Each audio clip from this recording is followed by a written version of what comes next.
Okay, go ahead. Good morning. You may notice I am not Father Drew or Mother Maureen. My name is Lauren Platt.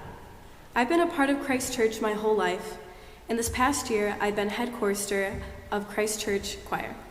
But today I have the privilege to give my take on today's service. God's love is all around us. Today, Trinity Sunday shines a light on exactly that. One way God shows his love is through nature. For the past couple months, I've been glued to my computer, writing college essays, filling out applications, and completing schoolwork. I haven't been fully aware of the love that has been surrounding me. But now that I am a graduated senior, I've been able to slow down and admire more of the beauty that comes with summer. Waking up to the sounds of birds outside my window instead of a blaring alarm, and sitting by the lake unlike a cold classroom. God has put so much love and dedication to create such splendors for us to enjoy, but I haven't been fully appreciating them. I think I speak for many when I say we need to figuratively and literally stop and smell the roses. In addition to nature, God's love is also found in one another. Where I see God the most in my life is in the little things that occur throughout my day. A stranger holding the door open, lending a hair tie to my fellow choristers, and classmates passing out gum and mints during class. All these little gestures of kindness are God's love. In the gospel, we hear of Jesus telling the disciples how the Holy Spirit will take what is mine and declare it to you. The Holy Spirit has taken the love Jesus has received and learned from God and has given it to us. So we understand that even the littlest things we do for others can make a big impact.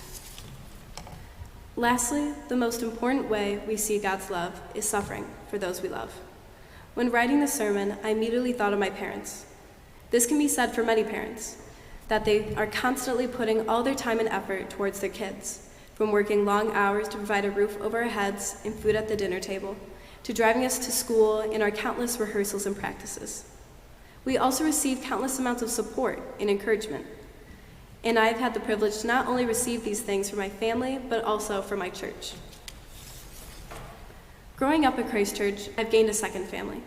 When feeling lost, I knew I had this loving community by my side, with so many individuals here to guide me throughout my life. The love I've gained from my parents in this community is undying, even when us kids have been at our most challenging. The beauty of nature, the kindness of a little gesture, and the unconditional love and suffering is truly the core of what the Holy Spirit has taught us.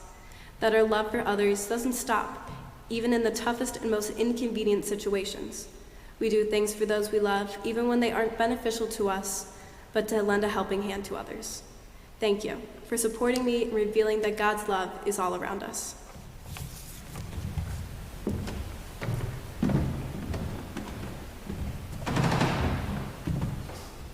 Thank you, Lauren.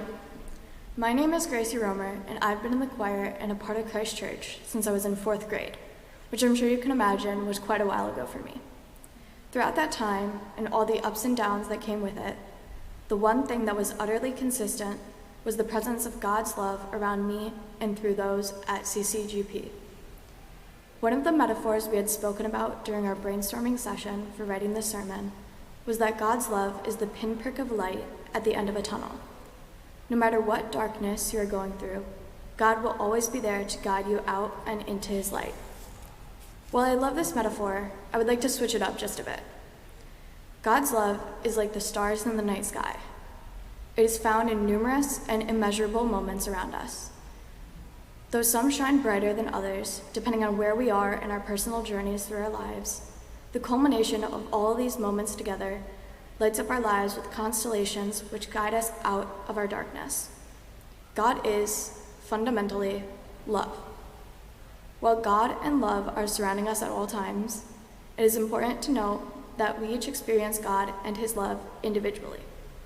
Whether you are at a time of great loss, a time of new beginnings, or even a time of mundanity, you will notice God's love in different ways and through different actions around you.